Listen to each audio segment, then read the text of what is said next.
Assalamu alaikum wa rahmatullahi super coders. Welcome back to class and I'm Habiba Ali and Alhamdulillah. We are officially kicking off our 3-month paid training and today we are starting with a powerful revision of what you already learned in the past. So make sure you like this video, subscribe to the channel if you haven't, and open your code editor because today we are going to code together line by line, inshallah, by visiting all those tags and structures you have learned in the past. So first thing, let's remind ourselves of what HTML is. Yeah, HTML means hypertext markup language. It is the language we use to give structure to a web page. It is like the bones of a body, or let's say the walls of a house. You see, every button, image, heading, or paragraph you see on a website is made possible by HTML. And today we are going to revise the basic structures and key tags and the little part we touched in CSS while building a real page from scratch. Let's build it together. Okay, so you need to open your code editor now. Either you're using TrebEdit or VS Code. Let's write this together and I will explain as we go. So first thing is I opened a new folder and I called it revision just for this class, right? Then I tried to I try to bring in my image folder inside this again so you can import any image whatsoever that you like so that when it's time to use image you can easily get it. So now the first thing is I want to create an HTML file. So I will just say revision.html.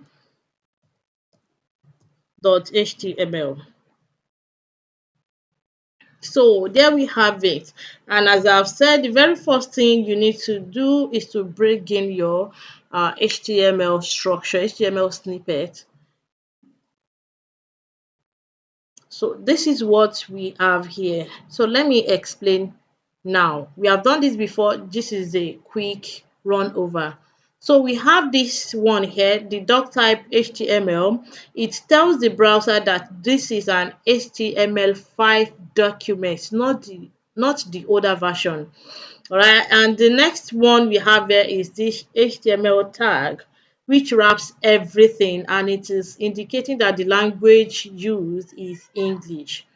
So inside these HTML tags, then we have two other main tags, the head tag and the body tag. So the head is for the behind the scenes information. Here we put the title, link, and a lot like that.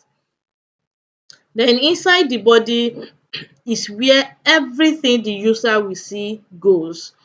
Okay, so let's try to add more tags together. Watch me, then you try it yourself. Let me start with uh, heading. Remember we said that we have our heading from H1 to H6. Having the H1 is the largest, is going to give us the largest size, while H6 will give us the smallest size. Okay, so I'm just going to use H2 now, and let me just say my hobbies. What do I like to do? So let's just, let me try to burden, let me zoom in my face so that you can see it very well. So I think you can see better now. So we have my hobbies, then we also learned part of the things we learned then was we learned a lot, right? So let's my hobbies, let me include a UL which is unordered list. So inside this unordered list, I'm going to start putting the list one after the other. And the first one is reading.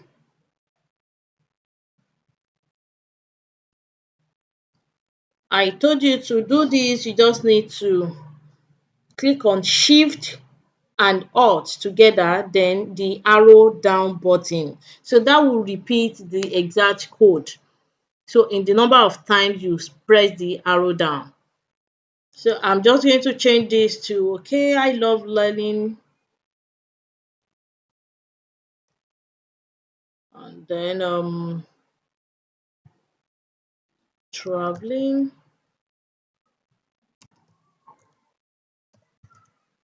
Okay, so we have this now. Let's try to look at another thing. Before we move too far, let's view our web page. If you can remember, for those using VS Code, you will come here, then right click on your .html, but this time you must have installed the extension that comes, you must have installed an extension that comes with VS Code, which is called Live Server. So you say open with Live Server. So then we have it. This is what we have on our page. So let me put the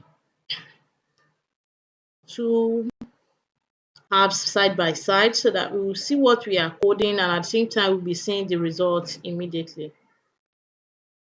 So we have this here now. I want to quickly include something and a paragraph. Let me just say a paragraph. Then inside this paragraph, I want to start with uh, a strong tag. You know what strong does? It boldens your word. It boldens your text. So let me just say strong. And inside the strong, I want to put okay, fun fact.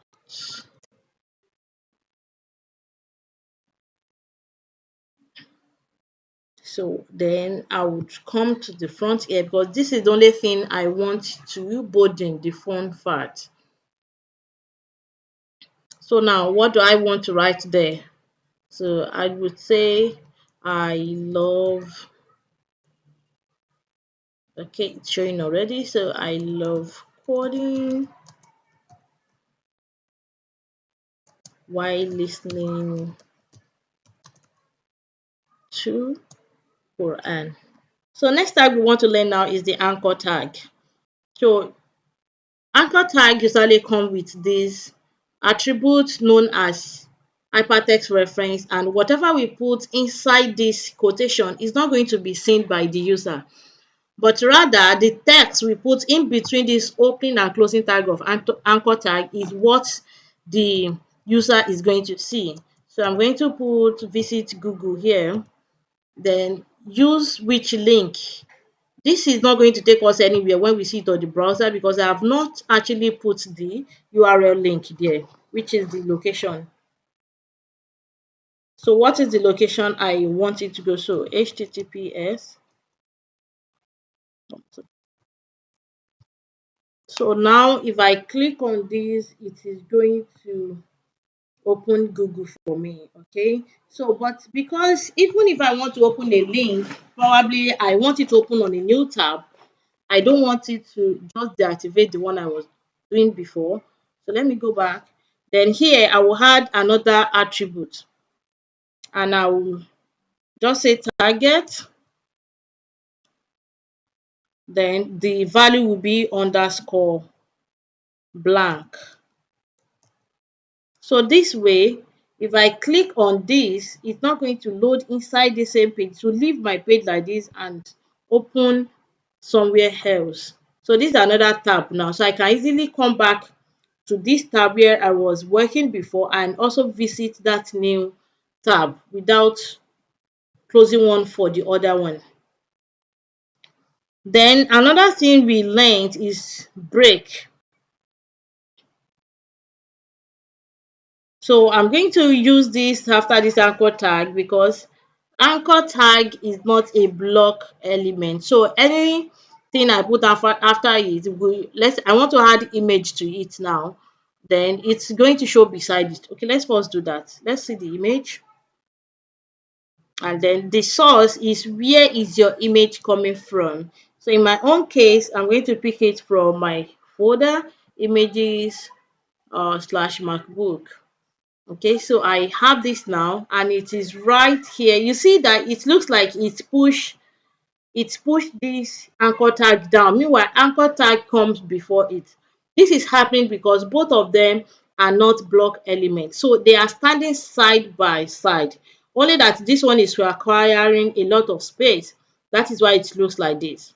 So this one is acquiring this side, the left side, while this is acquiring the left side. So don't forget we learned break, and that is where this will be very useful. By just adding break, it will bring our image down while we have the anchor tag where we're supposed to have it. Okay,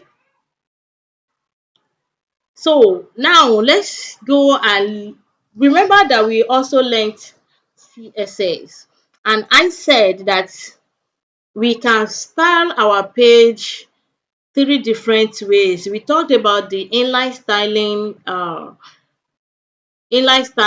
internal styling, and external styling. So inline styling, we style it right inside a tag just by saying, okay, as we have this here now, I can just say style. Then what do I want to style? I can talk about font size and then give it a font size of what? I want to make this to be bigger. So I'm going to give it a font style of, let's say, 36 pixel, and it's going to be bigger than what we have there before. That is inline styling. Then there is internal styling. So internal styling usually happens inside the head tag. Inside the head tag. So I can just say style. Then inside this style, I will which element do I want to style? Let's say I want to style my body. Okay, let me give the body a kind of background. So I can just say I want to give it a background color of aquamarine, and then we are going to have that immediately. So that is internal styling. So any form of styling can come inside the head, but to make our work more professional and look neater, then there is external styling. So for external styling, you need to come out here and create another file, and you have to name it CSS. So you can just say revision.css. So the first thing you need to do is to link your CSS uh to your HTML. So you can just say link inside header. So this usually happens inside header. So this has given us, as you can see, it is saying style sheet, then reference style.css, but in our case we didn't use style as the name, so we named it as revision.css. So this case, whatever style we had inside this CSS file will eventually appear here. So we can start using text color, font size, background color. We have used background color, we have used font size. So let's quickly try text color. And what can I style? So let me say I want to style my strong. So the strong element, I want to give it a color of red, and then immediately it changes to red. Then after learning all these basic HTML, CSS, we also learned layout and divs, like how to use divs to arrange our elements, and then we can use CSS to style them. Okay, so let's quickly go back to our HTML and implement the use of div. So inside this body, I want to create my first div up here.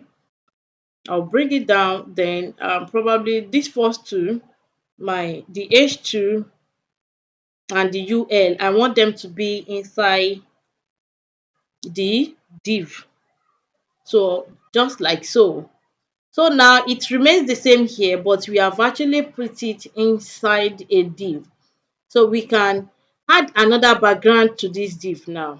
So to make it happen, let's quickly add a class attribute and give it, let's say, div1. So now let's quickly come here and style our div1. Remember that div1 we just said is a class name. So for every class you use dot, then div1. So if you don't include dot, like this full stop, if you don't include the dot, it's not going to class it properly. So now let's say I want to give this our first div a background, a separate background color of blue, violet, like purple. So here we have it. We also introduced ourselves to CSS box model where we talked about margin, border, padding, then the content. And I explained that margin means the outside spacing of a particular element. The border is the edge of that element, while padding is the inner spacing, and content is the content of that particular element. All right. So let's say I want to add margin to this. I can just give it a margin of 20 pixel, and then you're going to see that immediately. So margin is outside spacing. So that is why you see this here now. But let's say you don't want it to appear like this, or let's say, okay, we have applied margin, but you still want space between this. This is the edge of this element. So you want space, you want to have space between the edge and the element inside it. So that we'll be using padding to achieve that. Then I'm going to give it like 20 pixel or so. Then immediately you see that this is being pushed in and downward and everything, because I explained to you that declaring just margin here means margin top, margin right, margin bottom, and margin left. Declaring padding means padding top, padding right, padding bottom, and padding left. But in case you don't want to add margin to your top and your bottom, so just make sure you come here and declare 0 for the first one, and that 0, the first value, when you have two values, the first value stands for top and bottom. So I'm going to do the same thing to this padding too. You realize that this space would be removed, just like so. Can you see that? So it's this, we have the margin and we have the padding set. Okay, but yeah, for this top padding and all of that, I want to add a little padding, but not as much as 20 pixel. So for that reason, let me add like 5 pixel. So this is what 5 pixel gives us, right? So if you made it this far, give yourself a big round of applause, because you have actually tried. You have already laid a strong foundation for yourself. Now it is time to level up. Our next level coding class is starting now, like soon, and it's going to be hot. Like, we will go beyond the basics and build real project that you can show off to your friends, family, or even add to your future tech portfolio. Ready to join? In case you have not registered before, please click the link in the description to sign up now. Spots are quite limited, I'm telling you. So only those who paid for the class will have access to my mentorship, whereby I can correct your work one on one. I can guide you towards some things. You can submit your assignments to me. But for those who didn't pay for the paid class, uh everything you want to grab is just here on my channel, and our discussion ends on this channel. Please do not send me a DM on my WhatsApp to ask questions or whatsoever unless you are a paid student. All right, as always, don't forget to like, comment, and subscribe for more fun and beginner friendly coding lessons with me, your queen of web. Until next time, keep coding, keep shining. Masalam.